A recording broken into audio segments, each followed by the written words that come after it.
here. Everyone's coming in. Everyone's saying hello from all over the place, which is lovely. Please use the chat box for all of your greetings, and that's wonderful. It's good to see where all of you are. Don't like the person in Greece, jealous. It's very cold where we are in South Africa today.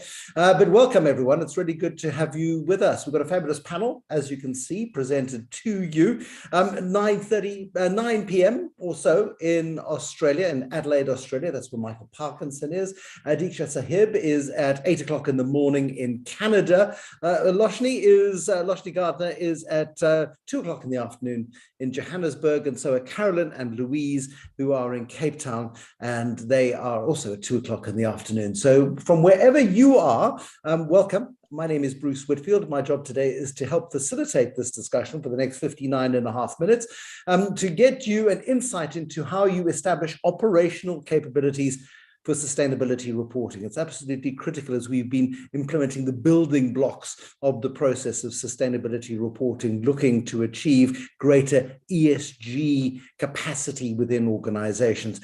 Your questions are absolutely pivotal to the success of today's event, because it's only through asking your questions that we're able to give you exactly the right answers that you need, or at least get back to you at the end of the session if you have a question that can't be answered. But I don't think it's likely. Very bright people around the table. Lots of you participating. Please, the serious questions in the Q&A box. That's the serious box. The fun stuff in the chat box. I think that would be lovely. Let's go to Adelaide in Australia first. Michael Parkinson, famous fella, famous name in Australia for us today. Talk to us, please, about your perspective on sustainability reporting and getting these operational capabilities established. Oh, thanks, Bruce. Look, there are a couple of things that I think I want to start with, and that is to say that sustainability reporting is more than just carbon and climate. It really is a problem about any organisation which is dealing with finite resources, and I think we all are one way or another. So that's the issue of sustainability risk, which is where I guess internal auditors, when they get involved, are going to be getting involved. But the other thing too is that reporting can't all be done at once. You can't decide at the month before year end that you're going to put together your sustainability report and then go scrambling for data, because it's not going to happen. What you'll do is you'll stop your organisation and you won't get a decent result. So those two things I think are pivotal from my point of view. It's raising your eyes above the horizon to see what we really mean by sustainability reporting, and also making it a continuous effort and not a last-minute rush. Absolutely pivotal. Thank you, Michael. Lovely introduction there. To Louise Gardner, who's a sustainable finance and disclosure expert from Cape Town. Your perspective, if you would, please, Louise, if you're not too freezing and can warm up enough. Trying not to drown in the storms. Thanks, Bruce. And so I think it's important also to just clarify what hat. I wear a few hats in this business, and today I'm wearing a hat for my company, Vukani Impact Collective, where we support companies that are recipients of investment from private equity investors to develop their ESG systems and comply with what those investors now increasingly require. And I think I would agree right off the bat with what Michael is saying, is that this is a process, often a multi-year process of gradually putting in place capabilities for sustainability reporting, which ultimately are linked to your environmental and social governance management systems. And so you're through the reporting process, you're building out the systems like policies and data collection that actually underpin your systems that are linked to what you're going to do through your reporting. The other hat that I wear, and which is useful to kind of share, and also I can share practical lessons on the reporting side, is I also work for the IFC, part of the World Bank Group, and they invest in the private sector and emerging markets and have a very comprehensive set of standards that they expect companies to comply with to get investment, so environmental, social, and governance standards. And so they are asking companies these questions: do you have the systems in place? And the reporting component really helps companies communicate whether they do have those systems in place. So again, the reporting requirements that we're seeing coming out are very consistent with what investors require. And for my sins, I did IFC's own sustainability reporting in 2005, and then worked on their integrated reporting in 2007, 2008. And one of the big lessons that I learned, which I think reporting practitioners will really be familiar with, and I noticed a few signed on that really have also quite a lot of experience, is this issue of the tail wagging the dog. Is a report can often be the process by which you help to drive ESG systems within a company, and it's potentially an effective change management strategy, but ultimately the dog needs to wag the tail. So I would say my vote for one of the most essential capabilities in the business is that top level commitment and direction for what is the vision of the company, how does it approach ESG, and then provide sufficient resources to implement those systems. And then the reporting team pulls it all together in a disclosure document. So I'll stop there. Do you find, Louise, sorry, I'll get on to everybody as well, but do you find sometimes that the reporting team has to almost justify its existence within the organization, that they say, well, we're the tail over here, big dog, pay attention to us, please, we're going to wag really hard. Otherwise, there's a real sense, I think, of an uphill struggle in many organizations. On behalf of all reporting practitioners who've been in this for a couple of decades, yes. Yes. And there are wonderful things that come out of that. So we mustn't disregard how important that team is for helping to pull together threads, and they can be very innovative. But the ultimate responsibility is from the top of the organization to set out the vision and these practices. Loshni Naidu, it's your turn, and you're at FTI Consulting in Johannesburg. Give me a thought or six, please, if you would, in a minute and a half, just on sustainability reporting and operational capability. So I'm going to pick up, thank you, Bruce, from Louise's, where she left off in terms of tone at the top, and the responsibility comes from the top, and where the audit committee fits into this, because I think it's really important to understand, the tone sets direction, motivation, and intent around reporting, assurance, and actually embedding ESG sustainability within the organization. So that is really key. But from an audit committee perspective, the point that I want to leave everyone with is that the audit committee spends and places quite a great deal of emphasis and weight on financial audits. And it has to expend that same amount of energy to financial audits to the assurance of sustainability or ESG information. And that, again, it's looking at the disclosures, the frameworks that are used, being part of that conversation, understanding the risks, ESG risks associated along with the strategy and the intent and the vision of that company. And what are the processes and controls and systems in place to actually manage your ESG data? And then finally, the assurance. And that talks to, how do you identify the assurance providers? But I think very, very important is why. Why do you as a company want assurance? What are the benefits? What are the advantages? Or what is the purpose for obtaining that assurance? Because I think that's going to drive quite a bit of the conversation that's going to happen internally as part of the audit committee, but broader for the management as well as the company as a large. And we can pick up on assurance in general a little later. Have you come across, Loshni, a single company that puts as much effort into sustainability reporting as it does into financial reporting? Yes, but I don't think I should be naming names. Both of them? Or more than that? There's more than one. There is more than one. Okay. Yeah, and I think this talks to quite a few of the people who've been in the reporting space for a while, in the sense that, we do go in a little bit jaded sometimes when we read these reports. But we can't paint every company with the same brush. There are a lot of good companies out there who have truly embraced their responsibility around ESG. And you can see that very clearly when you pick up some of these reports in terms of how, for example, the Sustainable Development Goals, or ESG, has been truly embedded as part of not just the strategy, but the operations. It filters down from the top into the various functional roles of the organization. So you can see from, for example, a product development, how ESG has been integrated as part of service offerings or products that are offered out there. So there are companies who have embraced, I'm not saying they're perfect, but they are moving in that direction because it is something that they truly believe in at their core. And that you see in the reporting. Is there a sense, and forgive me for harping on about this, Loshni, but my cynicism bear is scratching at the back of my skull over here. Is there a sense that companies with more to hide are more active in the process of disclosure, and or at least pretending to come to the fore in terms of disclosures when it comes to sustainability reporting?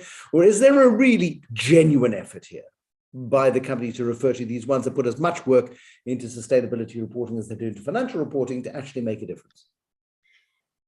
So on a scale spectrum, this is a very, very small part of that group. Because what I've been actually picking up more recently, and you'll see it in the media, is the greenwashing. And in the last week, I've seen there was an article that started listing some companies where NGOs are taking companies to court because of greenwashing, because they've put up these commitments, and it's now coming to light that they have had no intention, despite the wonderful reporting that they put out there. There is nothing to back up that reporting. And there's no way that they can achieve the targets that they've actually set out. So the companies that I'm speaking at, unfortunately, are kind of the very small end and a very limited few. But what I am taking to heart is that the fact that ESG, sustainability, and what we are facing as a species has come to the fore. There's a lot more awareness. There's a lot more conversations about what we are facing. That, for me, gives me hope that people are taking this more seriously. Companies are going to be putting in as much effort as they do with financial reporting. Lovely. Thank you, Loshni. I'll leave you in peace now. To Canada, to Quebec in Canada, to Montreal more specifically. Diksha Sahib, hello. Yeah.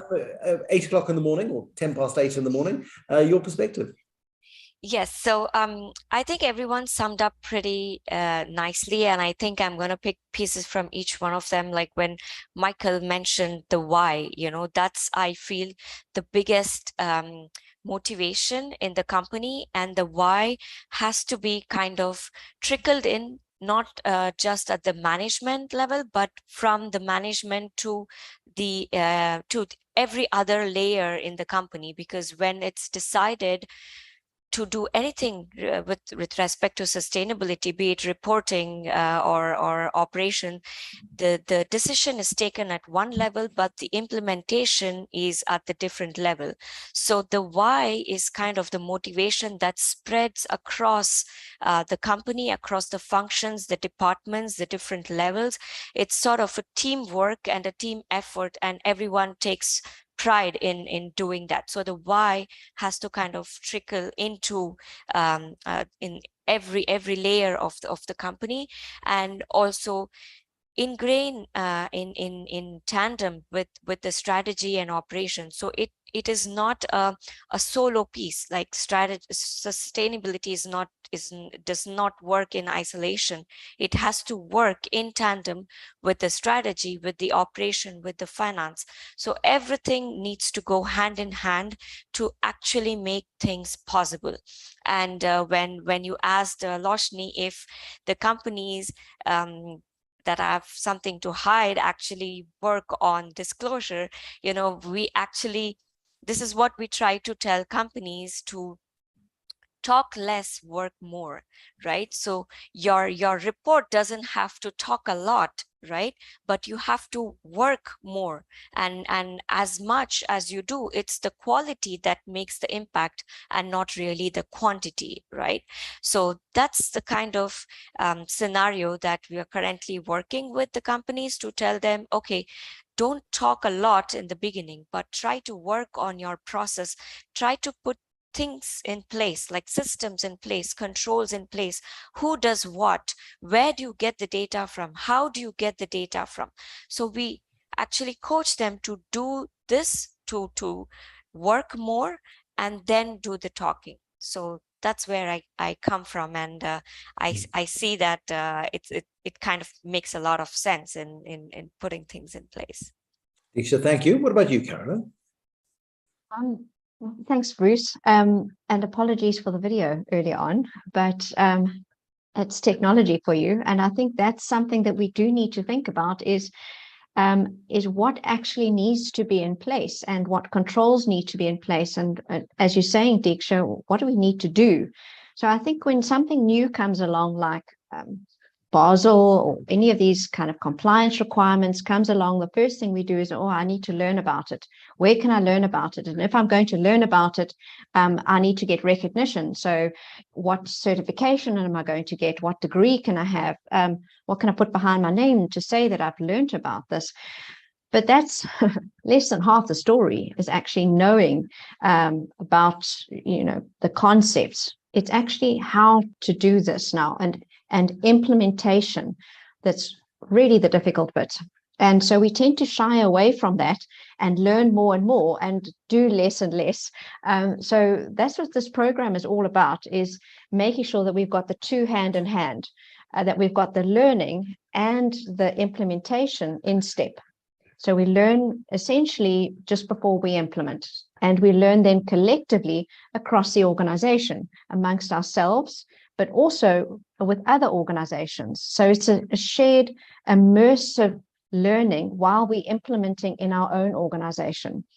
So we can't spend, like we did with financial reporting, a couple of decades learning about this stuff and coming eventually to a reporting standard. We just don't have the time.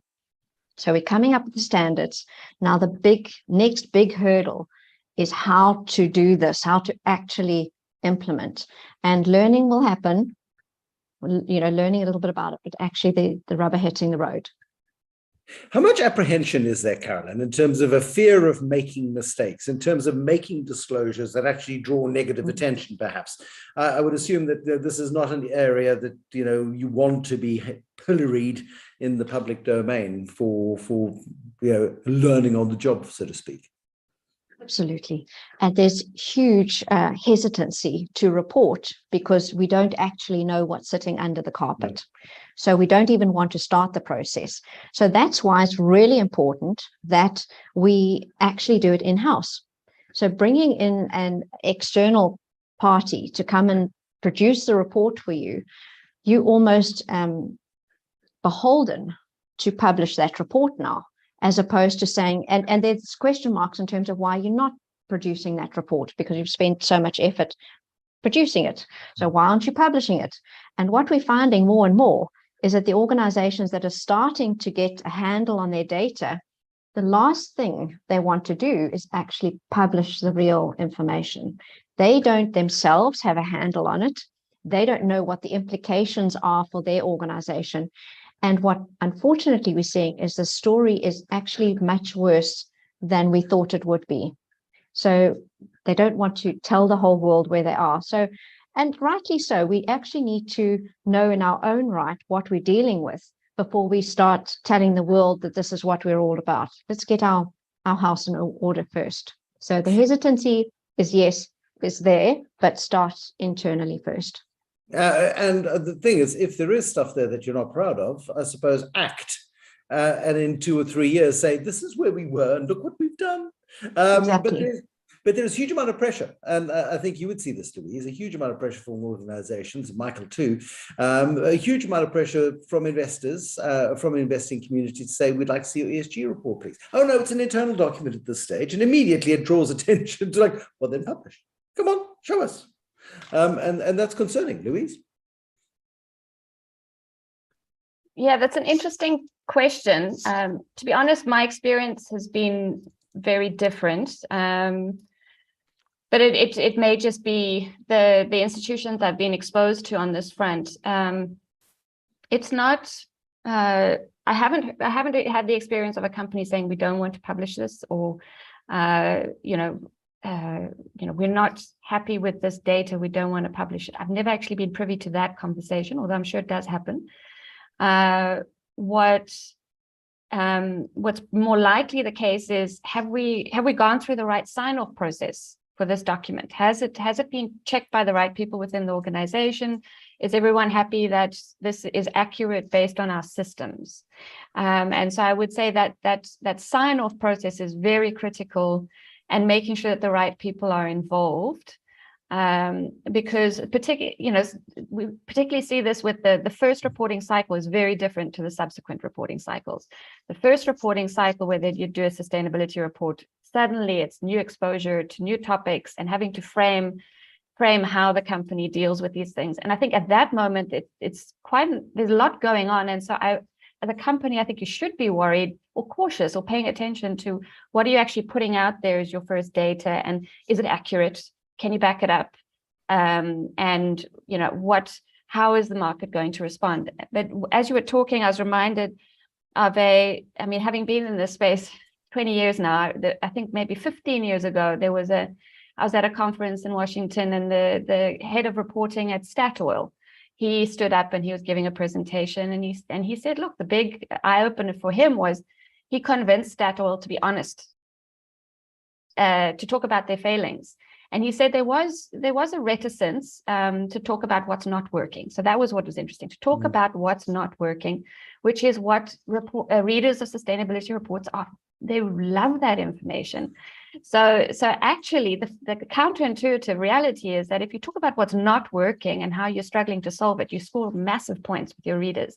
Their blood pressure goes down because they go, oh, okay, I'm dealing with a company that actually is interested in how to improve.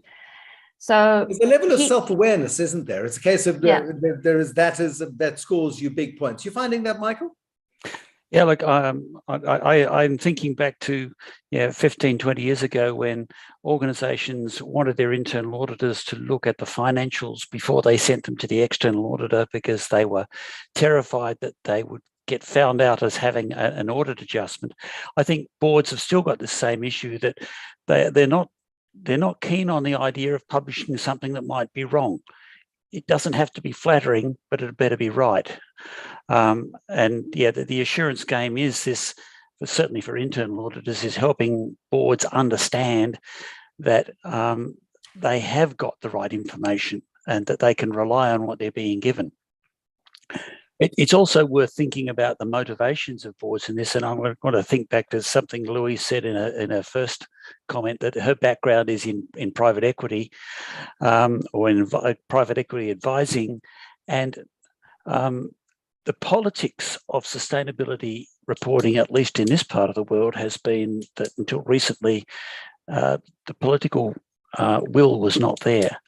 So not much was happening at government behest, but certainly the major financial institutions, superannuation funds and so forth, were saying, yeah, you've got to get your act together. And that, without any government incentive, caused directors of companies to start thinking about this stuff as being reasonably important, and therefore it's come up their priority list.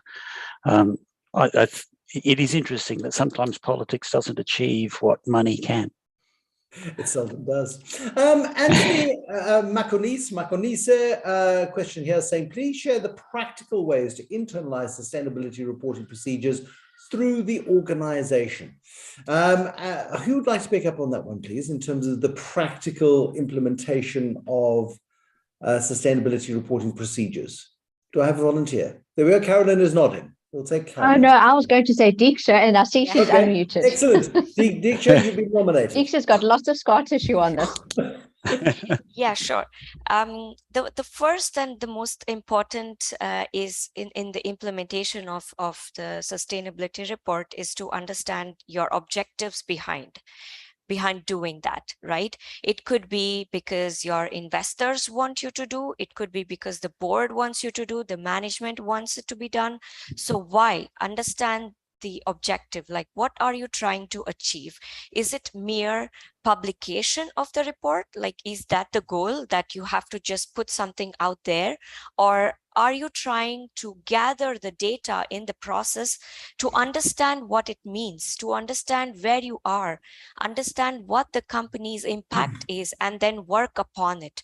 So why do you want to do it? It is the first big question to answer. And then gathering the team, right? That's the next important step.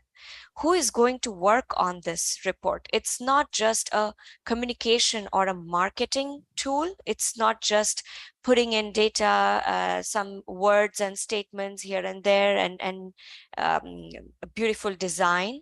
It's like, who is actually going to work on it? So it has to have a member from every department, every aspect of the business involved to make it wholesome, to make it holistic. It has to have the data, the quantitative information, the qualitative information.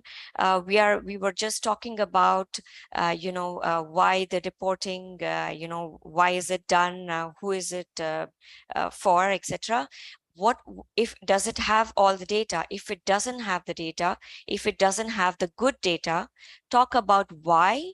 Also talk about what you're doing about it. Do you understand why you don't have the data? Do you understand why it is in certain way?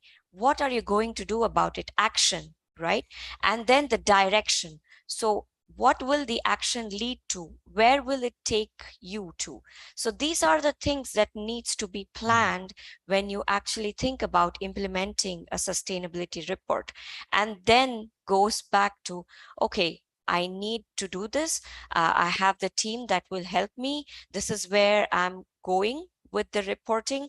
And then getting back to understanding, okay, now what data do I need? Do I have this data?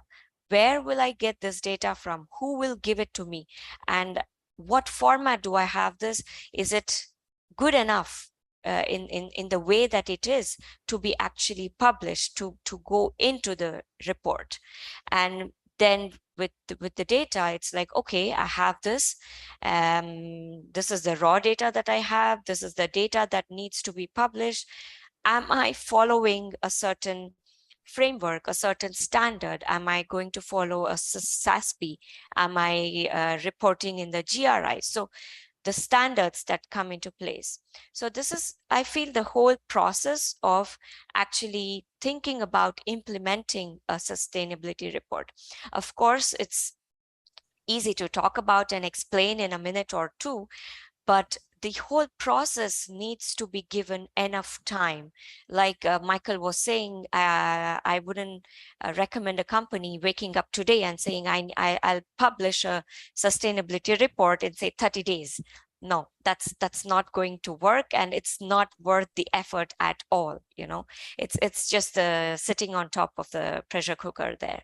So it needs to be given good amount of time, like 3 months, 6 months, depending on the maturity of the team, the company in understanding it. That's the way to go. So I wouldn't recommend anything less than 6 months to prepare to put together a sustainability report. Wonderful, thank you. Makwati Lohlokwa is saying, essentially, how much is enough? In financial reporting, there is guidance as to how much to disclose. In sustainability reporting, how does one measure the amount of disclosure to have in order not to have too much or too little? How much is enough? So that's, again, very subjective in saying how much is enough.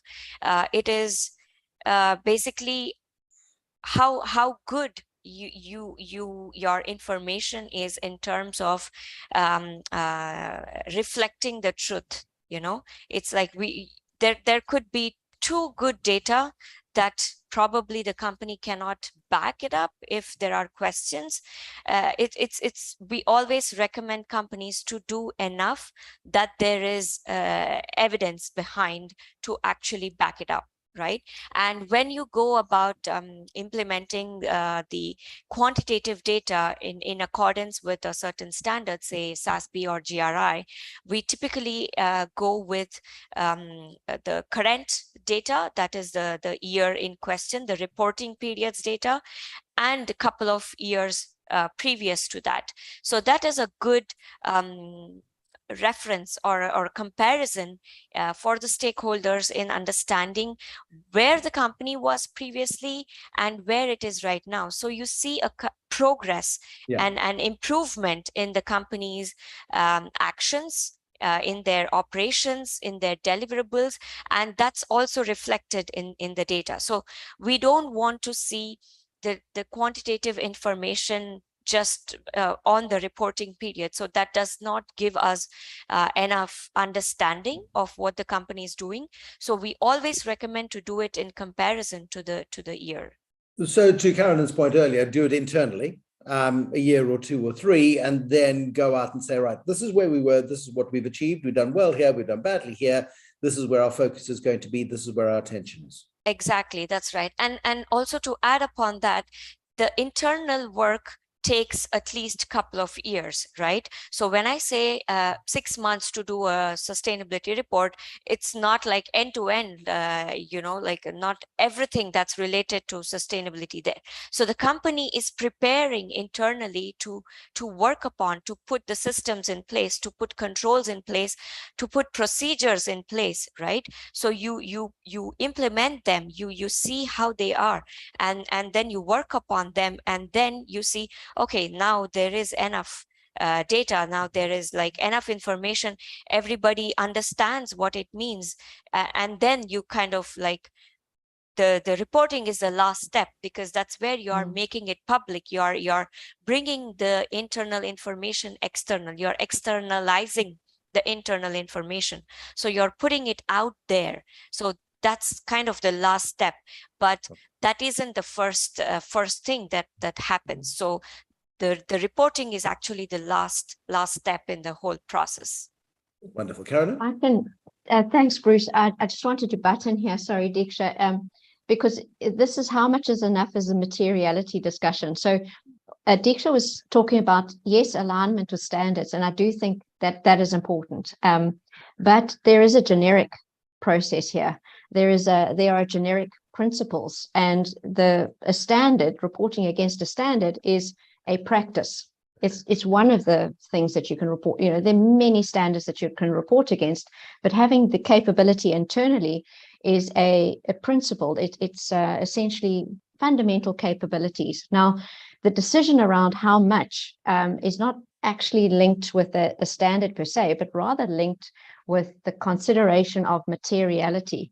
Do I need to report on this information because it's important for my organization? It's important because it can undo us, in a couple of years' time, or, it's important for my stakeholders. And so I'd like maybe just to focus, and I'm out of my depth now, so I'm going to ask Louise or Michael to talk about materiality, or even Loshni from an external audit perspective, Bruce. So I've just gone beyond my level of expertise. It's good to know our limitations here, Carolyn. Yeah. Michael, you picking up? Yeah, I was going to say it's probably Loshni's the best one to answer this question, but my approach to materiality is that something's material if it would affect a decision maker's decision. So if knowing about it or not knowing about it would make a difference to the way the decision maker acted, then I would say it's material.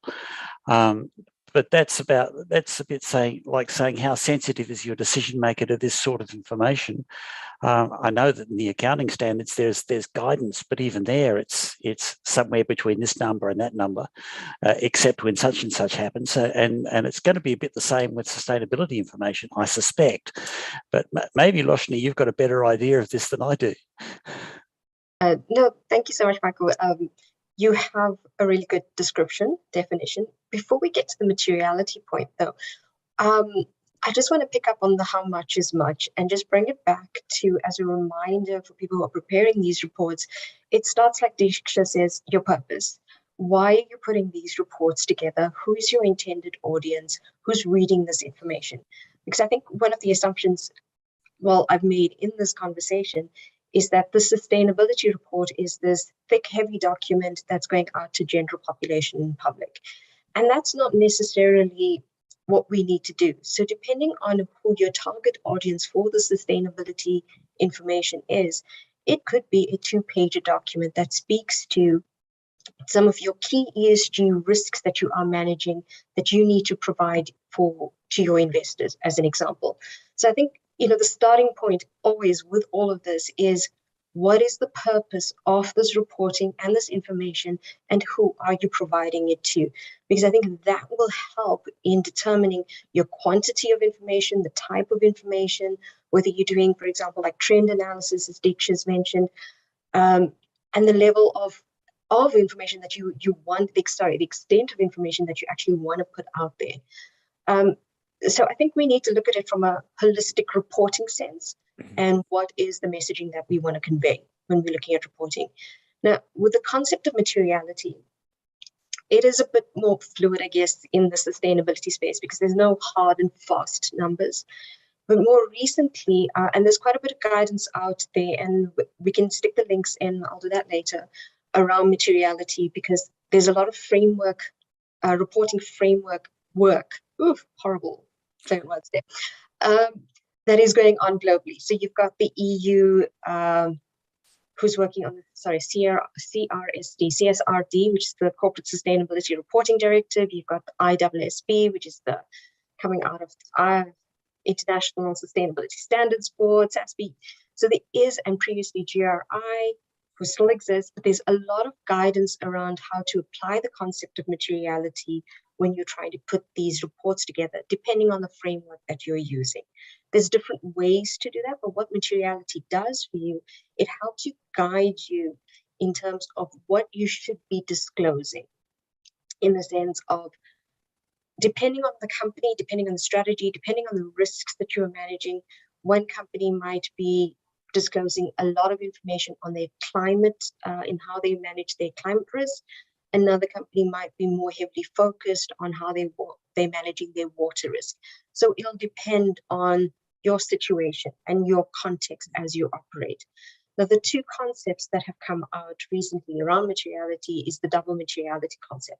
So this is looking at financial materiality and social, sorry, I am going to forget this word, but ESG materiality, because you can help me with the wording. But the financial materiality is looking at the impact on your financial statements, whereas the ESG and sustainability materiality, sorry, I apologize for not remembering this, is looking at your impact of your organization, your business's activities on the people and planet. So, and I think someone put in the chat there the difference between ESG and sustainability. And we have to look at it in the way, the easier way that I picture it in my head that might help. ESG is about the risks you as a company will manage. It's about your environmental, social, and governance aspects. And where you're looking at sustainability, it's the impact on people and planet. So it's those external impacts in the environment that you work. That's not the best explanation. And we can probably find out after this, certain links that we can send you through to. But there is a difference between the two. And we'll put up the links for the materiality concepts in terms of how they're being articulated currently. There is still quite a bit of debate going around on the concepts, because if you look at the different frameworks, they're all taking different approaches to materiality.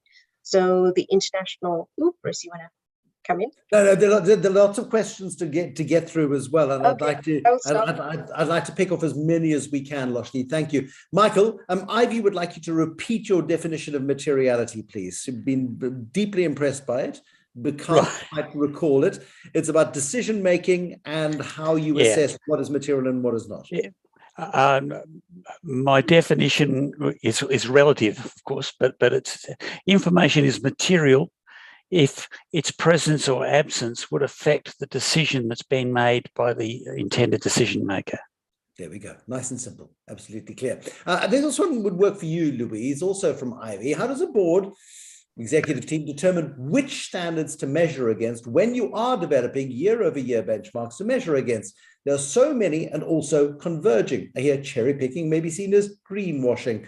Not depends how ripe they are, I suppose. But there, Louise, for you. Thanks, Bruce. And I also wanted to just add to what Lashni was saying about the double materiality, which actually reinforces Michael's point around decision makers. So what is the information that decision makers need? And with sustainability reports, you generally are moving beyond just financial stakeholders, so your investors, shareholders, etc.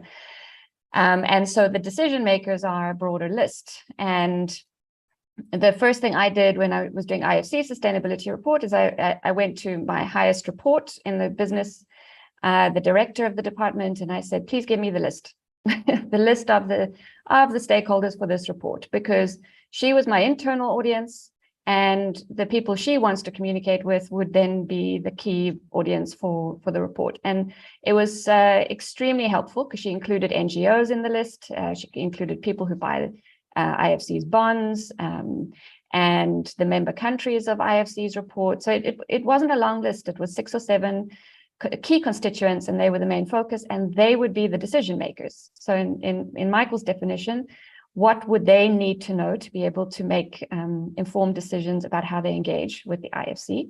And speaking to the double materiality focus, as Lashni said, it's you can look at risks posed to the business, or things that need, so anyone who has an interest in the performance of the business from a sustainability perspective and how the business is impacted by sustainability performance, that would be your kind of investor view. And then there's the broader, what is the impact that the business has on the wider society and planet? And then you have a broader set of stakeholders like NGOs and your customers, and that's where you'll go further. And so ISSB's focus has been very much on that investor view because that's their mandate. But broader GRI reporting will look at sustainability more broadly. I wanted to add, responding to that question around how to benchmark year in year. I think the thing I wanted to convey, which is more important, is when you start out reporting, you're telling a story.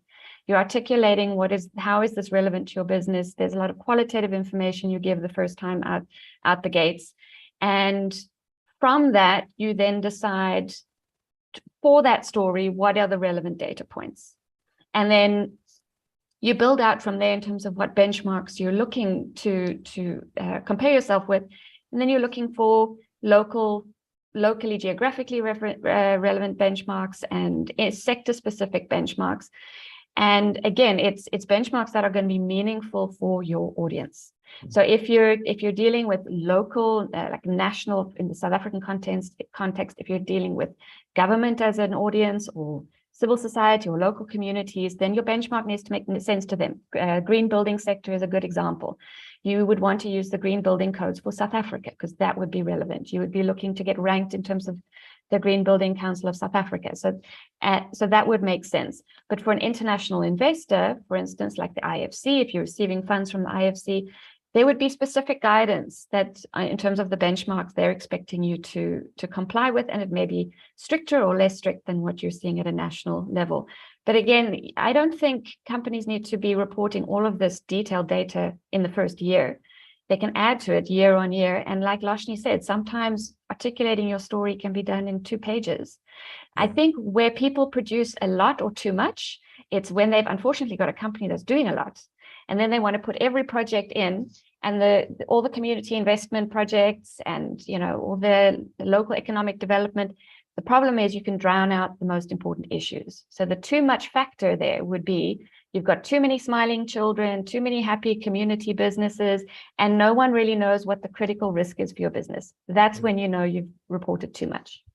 Or you is not reporting enough at all, or completely the wrong stuff.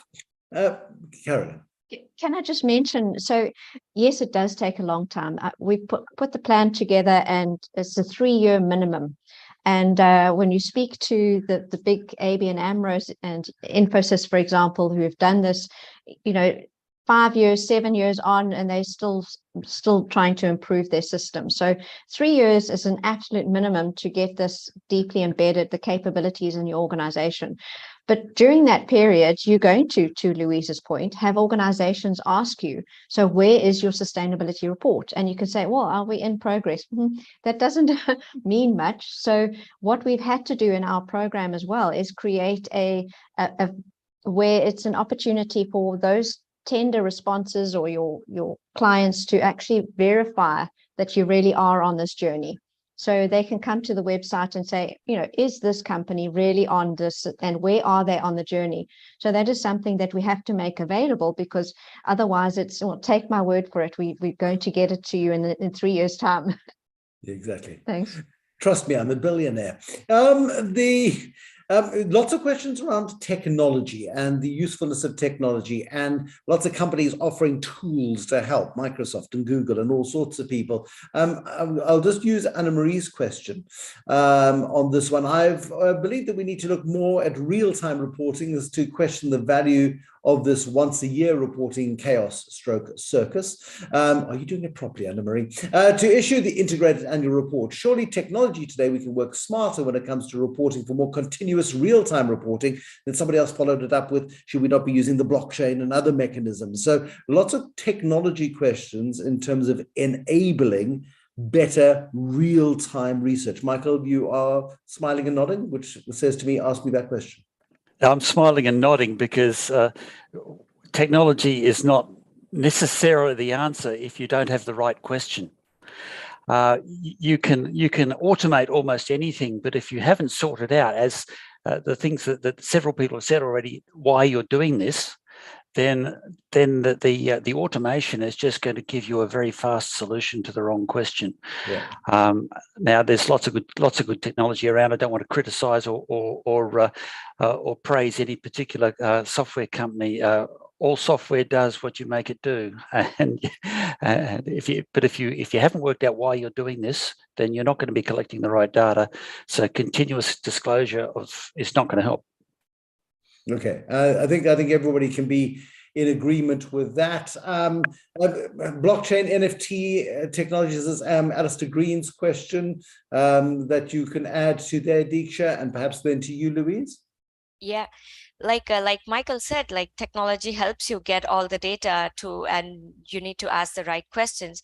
The next thing would also be like, what would you do with that data? Are you ready to handle the data? Are you ready to understand the data, right? So it can give you real-time information. You can have your data every day, every minute, even, but what are you going to do with it, and how would you understand it, and what would you do to make use of the data, right? So that's also the important question. And there are like several softwares, several tools that will help you, but you need something that will match or fit with your needs, fit with the company's needs. So that is another thing that you look into when you say software tools and technology. There can be so many that's in a variety of price range, but do you need that? Do you need the tool?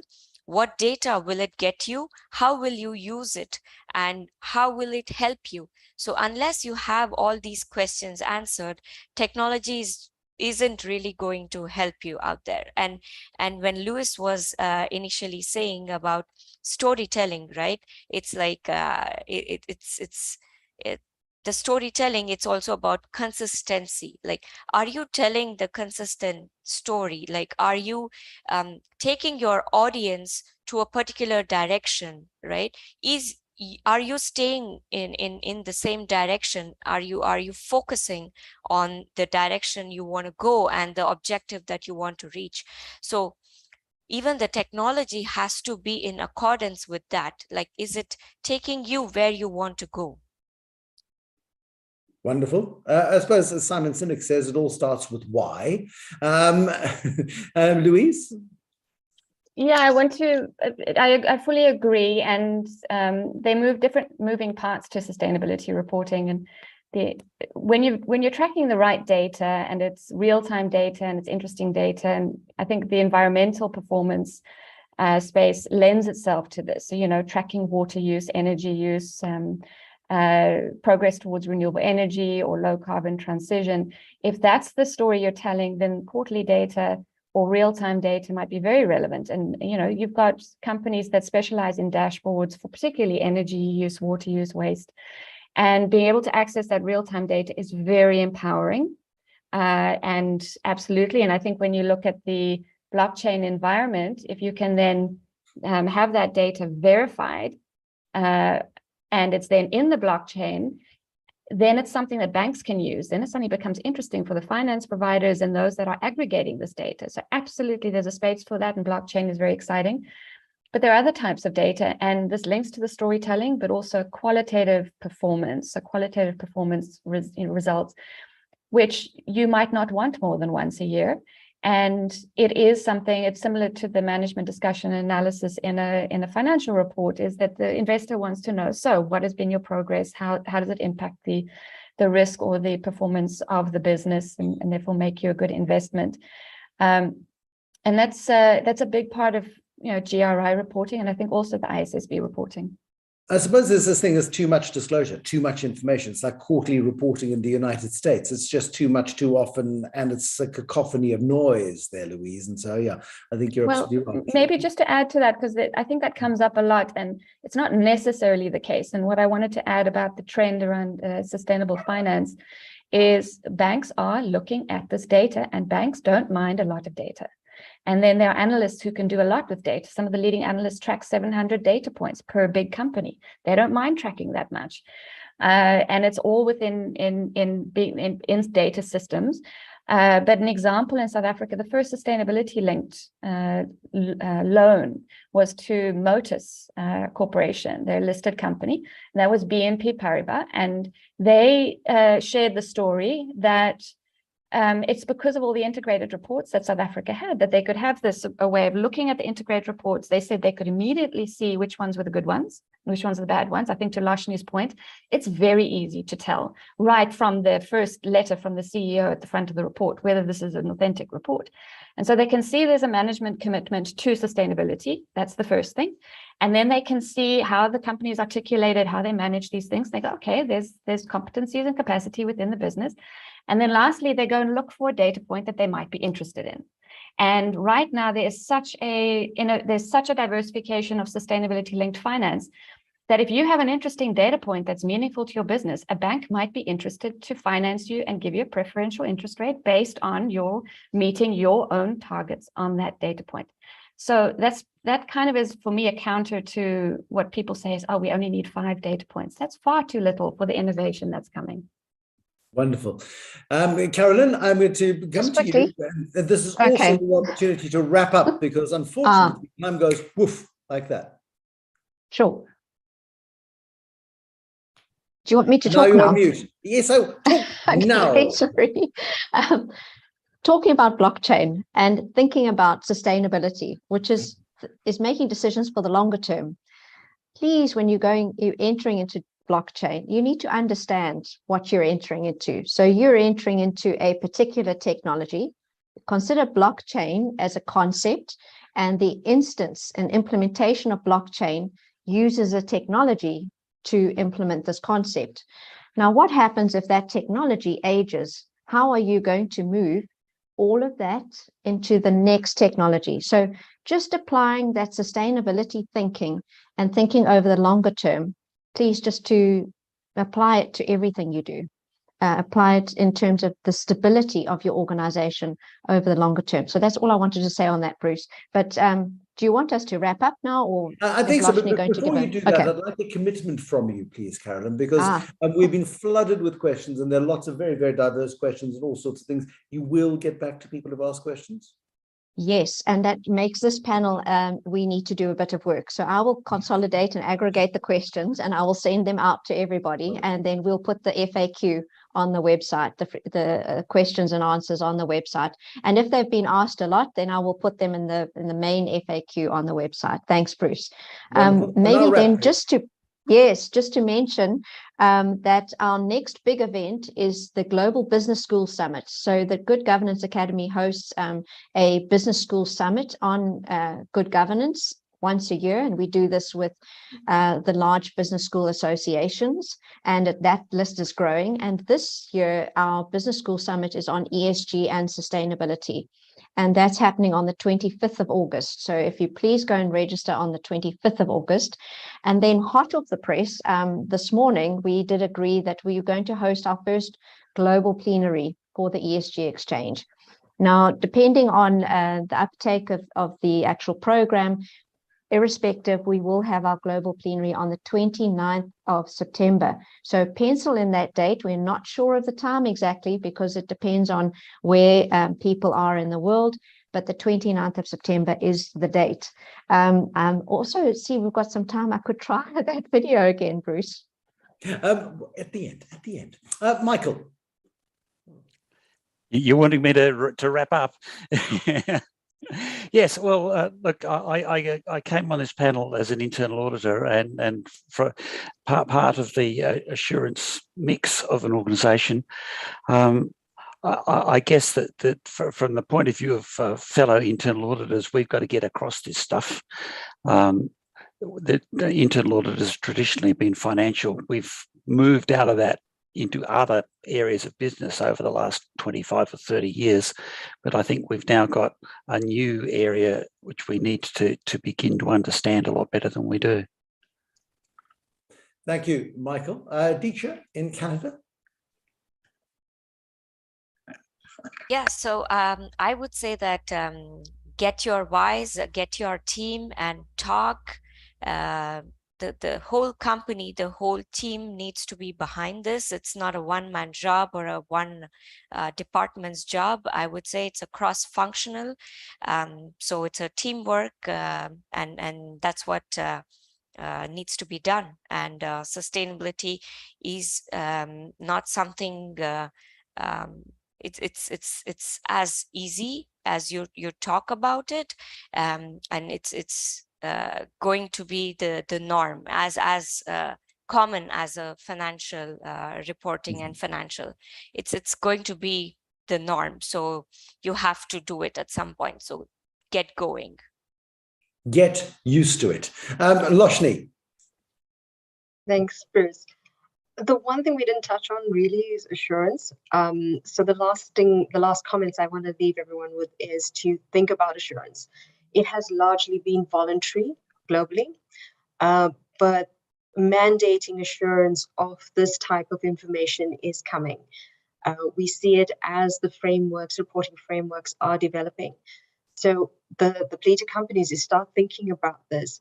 How do you, the same way you would approach reporting, think about your purpose, think about who your target audiences are, why are you actually doing this, and the value that it would bring you as well as your stakeholders. But just to remember, it is not the Band-Aid. It is not going to fix all of your problems. It's not going to solve everything, because like with financial audits, assurance of this type of information, there are limitations. So, but don't be afraid and rather embrace what's coming down the line. So thank you. It sounds like a top 40 song in there somewhere. And Louise, last word to you. Thank you so much. And I do agree with Lashni. And to add to that, I would say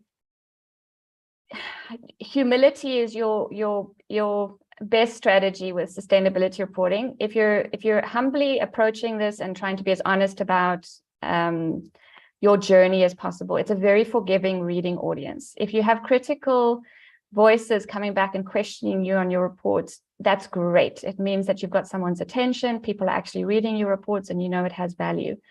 So don't be afraid to be honest. And remember, this is not a marketing document. That's the biggest rookie mistake, is thinking it's a marketing document and using marketing good practice. It's a whole different game. It's similar content, but you're telling your story in a different way. Louise, thank you. Thank you to Carolyn, to Michael, to Deeksha, and also to Loshni. To all of you, from all of us, thank you, in Adelaide, in Montreal, in Cape Town, and Johannesburg. Thank you very much for joining us today on the ESG Exchange. Carolyn, would you like to play your video now? I'll try not to talk over it this time. There we go. Thank you so much, everyone, and thank you, Bruce. Oh, you know what? I've closed it. After all that. Okay, next time. Sharing. It's an incentive to come back again. It's an incentive. It's an incentive to return. Or even to go and have a look on the website. So thank you very much, everyone. I don't want to make another video mistake again. And thank you so much to the panel. Thank you, Bruce, so much for emceeing today's event. Cheers all. Bye.